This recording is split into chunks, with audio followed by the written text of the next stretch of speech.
एक कपल को, उसके हस्बैंड को कि बेटा होगा आईवीएफ से, और 2 लड़कियां हो गई ट्विंस, और जब पता चला तो वो अबॉर्ट कराने गया और बीवी भाग गई और उसने कहा नहीं मैं तो पैदा करूंगी, और पैदा होने के बाद दोनों बेटियों को उसने मार दिया। अभी ये 20 दिन पहले की पूरी न्यूज़ आई थी।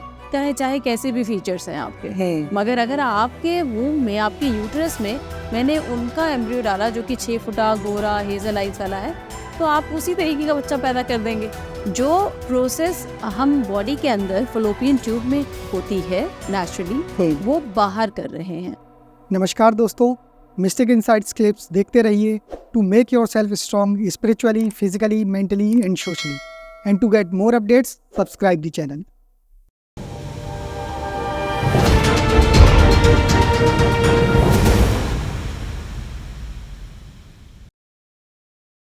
सबसे पहले आपसे ये जानना चाहूँगा कि मतलब ये जो आईवीएफ है ये किस तरह की प्रोसेस होती है? ये क्या नेचुरल प्रोसेस है या फिर unnatural? Thank you very much for inviting me and I am also very happy. मुझे अच्छा लग रहा है जो आपने टॉपिक बताया, वो आजकल बहुत डिमांड में भी है और बहुत ज़रूरत भी हो गई है यंग कपल्स के लिए। और जो सवाल ये है कि क्या आईवीएफ एक अननेचुरल प्रोसेस है या एक नेचुरल प्रोसेस है? जिस आईवीएफ में इन विट्रो फर्टिलाइजेशन, जिसका कि फुल फॉर्म है, बाहर बेबी बनाया जाता है और आपके यूट्रस में डाला जाता है, ठीक है। अब वो बेबी जो बन रहा है वो एक पेट्री डिश या टेस्ट ट्यूब में बन रहा है, लेकिन एग भी आपका है, स्पर्म भी आपका है। जो प्रोसेस हम बॉडी के अंदर फलोपियन ट्यूब में होती है नेचुरली, वो बाहर कर रहे हैं। और जब एक एम्ब्रियो बन जाता है, और एम्ब्रियो का मतलब ये नहीं है कि एक बच्चा दिखेगा आपको ऐसा छोटा सा, इट इज राउंड सेल का एक फॉर्म होता है, वो बन जाता है, तो उसको फिर इम्प्लांट करने के लिए ट्रांसफर कर देते हैं यूट्रस में स्पेसिफिक टाइम पर, और वहाँ पर वो जाके इम्प्लांट हो जाता है यूट्रस में, and then it starts growing एकदम वैसे ही जैसे कि कोई नेचुरल प्रेगनेंसी ग्रो होती है। इसकी ज़रूरत क्यों महसूस हुई आईवीएफ करने की? तो ये आजकल के ज़माने में आपको ये सवाल पूछने की ज़रूरत क्यों पड़ी कि ये अननेचुरल है या नेचुरल है? ये ज़रूरत तो सिर्फ इसलिए आई थी जब किसी की फलोपियन ट्यूब्स ब्लॉक हो गई थी, और फर्टिलाइजेशन या बेबी का फॉर्मेशन फलोपियन ट्यूब में होता है, तो वो कैसे करेगी प्रेगनेंसी जब फलोपियन ट्यूब ही नहीं है उसकी। तो ब्लॉक फलोपियन ट्यूब्स के लिए ये प्रोसेस बाहर, जो फलोपियन ट्यूब में होता है फर्टिलाइजेशन, वो बाहर किया गया, और फिर जब एम्ब्रियो बन गया तो इम्प्लांट कर दिया गया। तो ये उनके लिए एक कह दीजिए बोन था कि आईवीएफ आ गया, तो जिसकी फलोपियन ट्यूब ब्लॉक भी है वो भी प्रेग्नेंट हो सकती थी।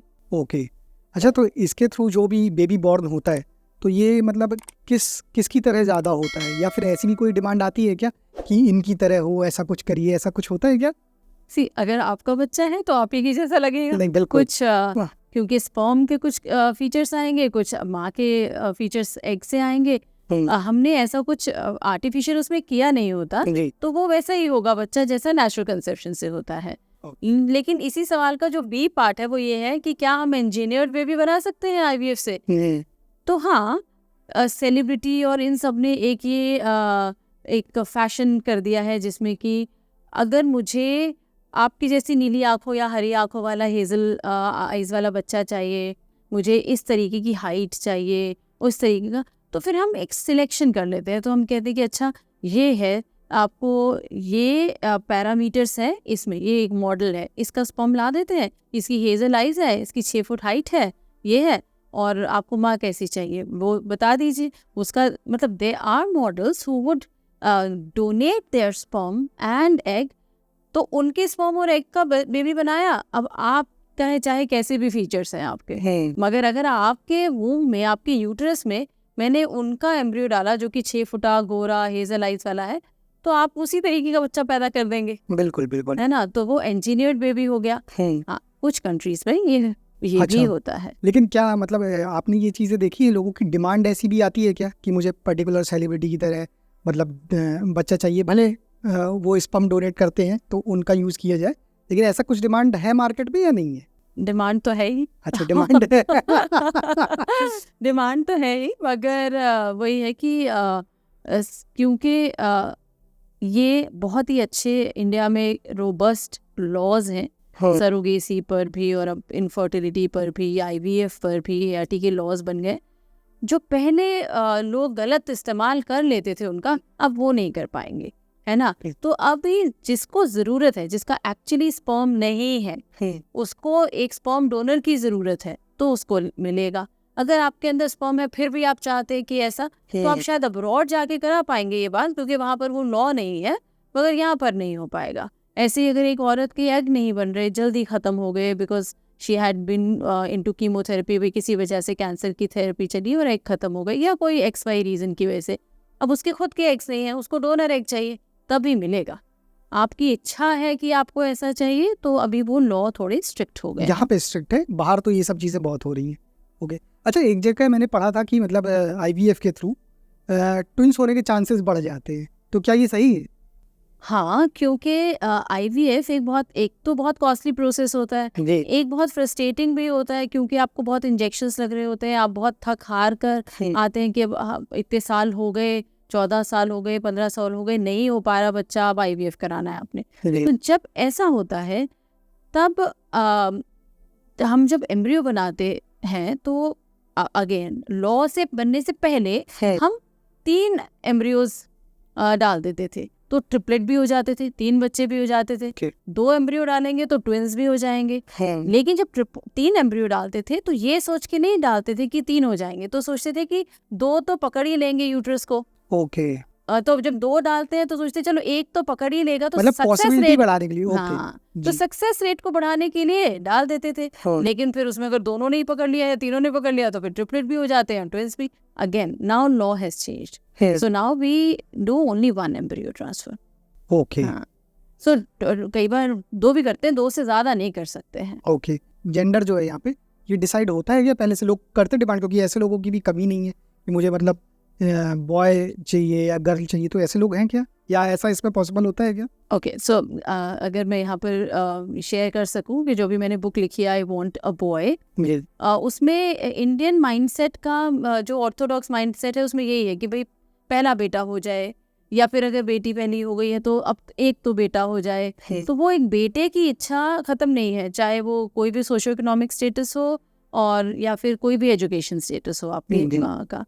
तो ये इच्छा तो है ही इंडिया में कि एक बेटा तो ज़रूरी है। अगर आप किसी से कहें कि 2 बेटियां भी ठीक है, तो कहेंगे कि नहीं, हमें दोनों तरीके के बच्चा चाहिए पालने के लिए, मज़ा है उसमें। ये एक बहुत ही सिंपल रीज़न है। अदरवाइज़ किसी की प्रॉपर्टी के लिए चाहिए, तो किसी को अपनी अंतिम संस्कार के लिए बेटा चाहिए, तो बेटा चाहिए है। ओके, कुछ लोगों को ये मिथ है या ये ऐसा लगता है कि IVF से बेटा हो जाता है।